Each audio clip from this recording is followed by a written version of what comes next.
ನಮಸ್ಕಾರ ಕನ್ನಡದ ಕಣ್ಮಣಿಗಳಿಗೆ ಮತ್ತೊಂದು ವಿಡಿಯೋಗೆ ಸ್ವಾಗತ. ನಾನು ನಿಮ್ಮ ರಾಕ್ರಾಜ್ ಶಿವರಾಜ್. ಇಂದು ನಾವು ಬಂದಿರುವಂಥ ಐತಿಹಾಸಿಕ ತಾಣವಾದಂಥ ವಾತಾಪಿ, ಅಂದರೆ ಇದು ಆಧುನಿಕ ಹೆಸರು ಬಾದಾಮಿ. ಈ ಚಾಲುಕ್ಯರ ಕಾಲದಲ್ಲಿ ಇದು ವಾತಾಪಿಯಾಗಿತ್ತು.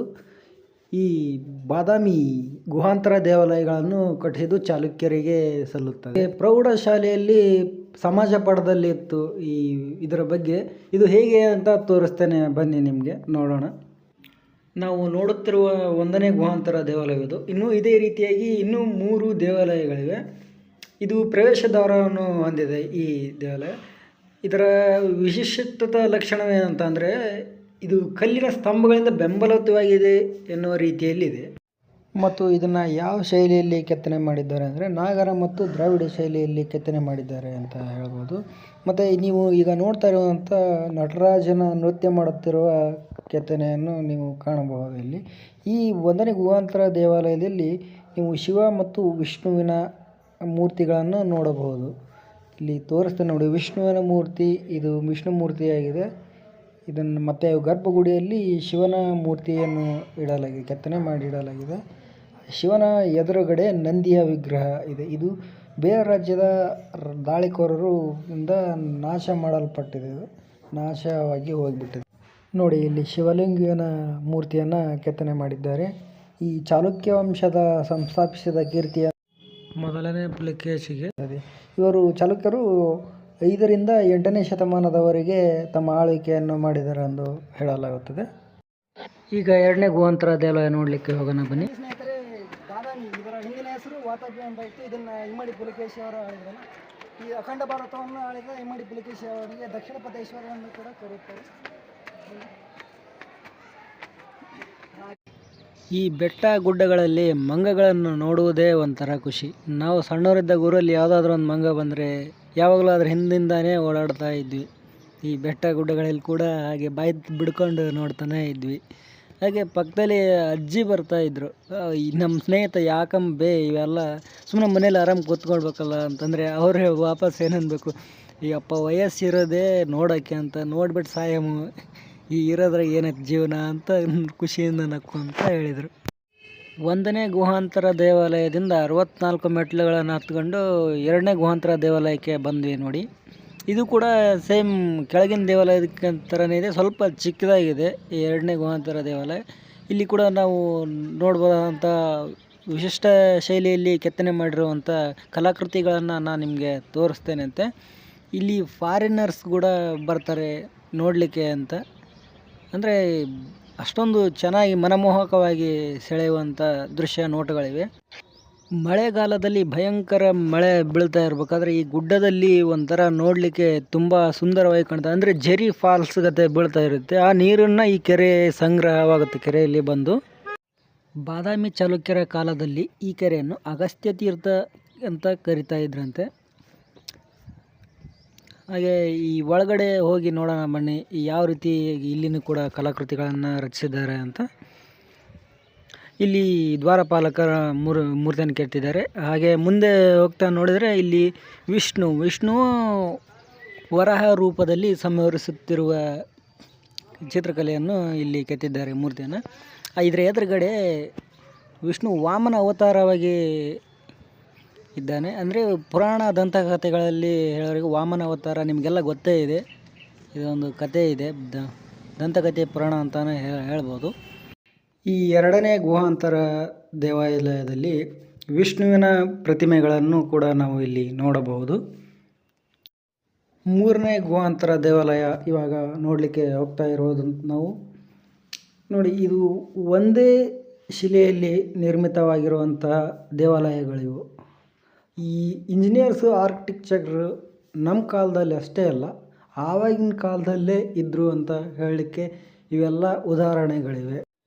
ಈ ಬಾದಾಮಿ ಚಾಲುಕ್ಯರು ತಮ್ಮ 200-300 ವರ್ಷಗಳ ಆಳ್ವಿಕೆ ಅವಧಿಯಲ್ಲಿ ಈ ರೀತಿಯಾಗಿ ವಿಶಿಷ್ಟವಾಗಿ ವಾಸ್ತುಶಿಲ್ಪಗಳ ಪರಿಕಲ್ಪನೆಯನ್ನು, ಕೊಡುಗೆಯನ್ನು ನಮಗೆ ಕೊಟ್ಟು ಹೋಗಿದ್ದಾರೆ.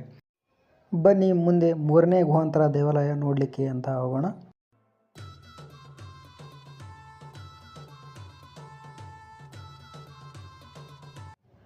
ಇದು ಕೂಡ ಪ್ರಾಚೀನ ಹಿಂದೂ ದೇವಾಲಯವಾಗಿದೆ ಮತ್ತು ವಿಷ್ಣುವಿಗೆ ಸಮರ್ಪಿಸಲಾದ ಸಂಕೀರ್ಣ ಅತಿ ದೊಡ್ಡ ಗುಹೆಯಾಗಿದೆ. ಇದು ತ್ರಿವಿಕ್ರಮ, ಅನಂತಶಯನ, ವಾಸುದೇವ, ವರಾಹ, ಹರಿಹರ ಮತ್ತು ನರಸಿಂಹನ ದೈತ್ಯಾಕಾರದ ಕೆತ್ತನೆಗಳನ್ನು ಮತ್ತು ದೈತ್ಯಾಕಾರ ಚಿತ್ರಗಳನ್ನು ನಾವು ಇಲ್ಲಿ ಕಾಣಬಹುದು.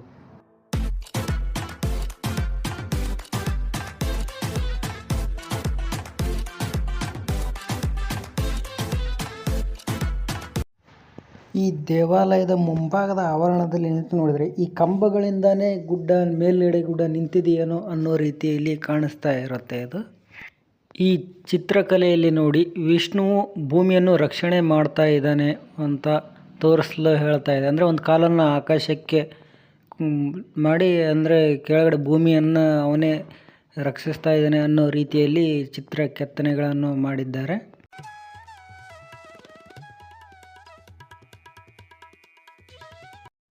ಈ ಶಿಲ್ಪಕಲೆಗಳು ವೇಸರ ಶೈಲಿಯಲ್ಲಿ ಒಳಗೊಂಡಿವೆ. ಹಾಗೆ ಈ ವಿಷ್ಣುವಿನ ವಿವಿಧ ರೂಪಗಳನ್ನು ಇಲ್ಲಿ ಕೆತ್ತನೆ ಮಾಡಲಾಗಿದೆ.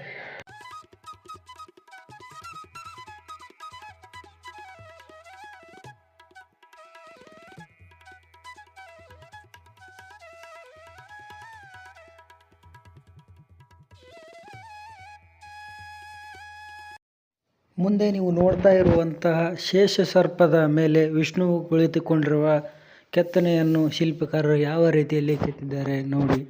ಆವಾಗಿನ ಕಾಲದಲ್ಲಿ ಕರೆಂಟ್ ಇರಲ್ಲ, ಏನಿರಲ್ಲ, ಬರೀ ಕೈ ಕೆಲಸದಿಂದ ಬರೀ ಉಳಿಪೆಟ್ಟುಗಳಿಂದ ಕೆತ್ತಿರುವಂಥದ್ದು. ಇವಾಗ ನಮ್ಮ ರೀತಿ ತಂತ್ರಜ್ಞಾನ ಮುಂದುವರೆದಿದ್ದಿಲ್ಲ, ಆಗಲೇ ಆ ರೇಂಜಿನಲ್ಲಿ ಮುಂದುವರೆದಿದ್ದರು ಆವಾಗಿನ ಶಿಲ್ಪಕಾರರು. ನೀವು ಇಲ್ಲಿ ಮೇಲೆ ನೋಡಿ, ಈ ಶಿಲ್ಪಕಲೆ ಏನು ಹೇಳ್ತದೆ ಅಂದರೆ ಮೇಲಿಂದು ಕುಸಿದು ಬೀಳುತ್ತಿರುವ ಮಹಿಳೆಯನ್ನು ಸಹಾಯ ಮಾಡುತ್ತಿರುವುದನ್ನು ತೋರಿಸುತ್ತದೆ.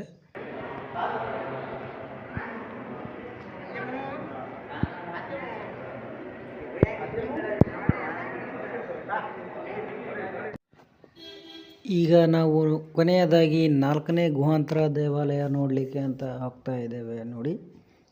ಆ ಕಡೆ ಕಾಣಿಸ್ತಾ ಇದೆಯಲ್ಲ, ಅಲ್ಲಿ ಅದು ಭೂತನಾಥ್ ದೇವಾಲಯ ಅಂತ. ಇದನ್ನು ನಾನು ಮುಂದಿನ ವಿಡಿಯೋದಲ್ಲಿ ತೋರಿಸ್ತೇನೆ.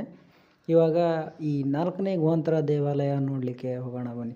ಇದು ಜೈನ ತೀರ್ಥಂಕರಿಗೆ ಸಮರ್ಪಿಸಲಾಗಿದೆ. ಇಲ್ಲಿ ಜಾಸ್ತಿ ನಾವು ಜೈನ ಧರ್ಮದ ಬಗ್ಗೆ ಅವು ಮೂರ್ತಿಗಳನ್ನು ಕೆತ್ತಿದ್ದಾರೆ.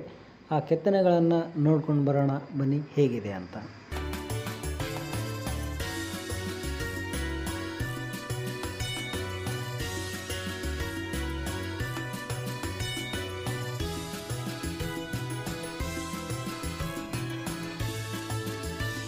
ಇದನ್ನು ಮೊದಲು 3 ಗುಹಾಂತರ ದೇವಾಲಯಗಳ ನಂತರ ನಿರ್ಮಿಸಲಾಯಿತು ಎಂದು ಹೇಳ್ತಾರೆ.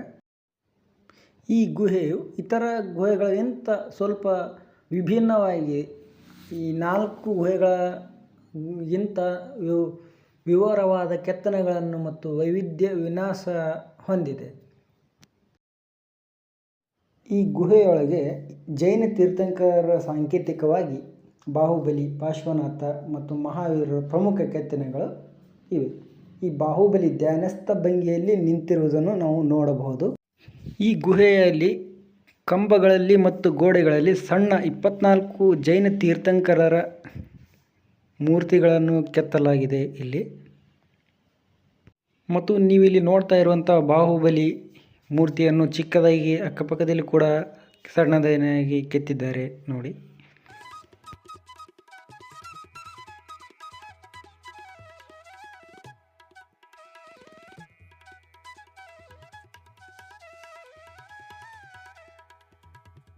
ಹಾಗೆ ನೀವಿಲ್ಲಿ ನೋಡ್ತಾ ಇರುವಂಥ ಧ್ಯಾನಸ್ಥ ಮಗ್ನನಾಗಿ ಕುಳಿತುಕೊಂಡಿರುವ ಮಹಾವೀರನನ್ನು ಕೂಡ ಇಲ್ಲಿ ನೀವು ನೋಡಬಹುದು.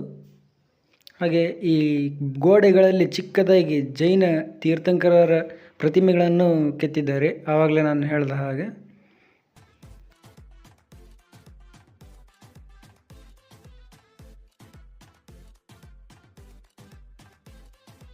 ನೋಡಿರಲ್ಲ ಸ್ನೇಹಿತರೆ, ಬಾದಾಮಿಯ 4 ಗುಹಾಂತರ ದೇವಾಲಯಗಳನ್ನು ಚಾಲುಕ್ಯರು ನಮಗೆ ನೀಡಿರುವಂಥ ವಾಸ್ತುಶಿಲ್ಪ ಕೊಡುಗೆಗಳನ್ನು ಹೇಗೆ ಎಂದು ತೋರಿಸಿಕೊಟ್ಟಿದ್ದಾರೆ.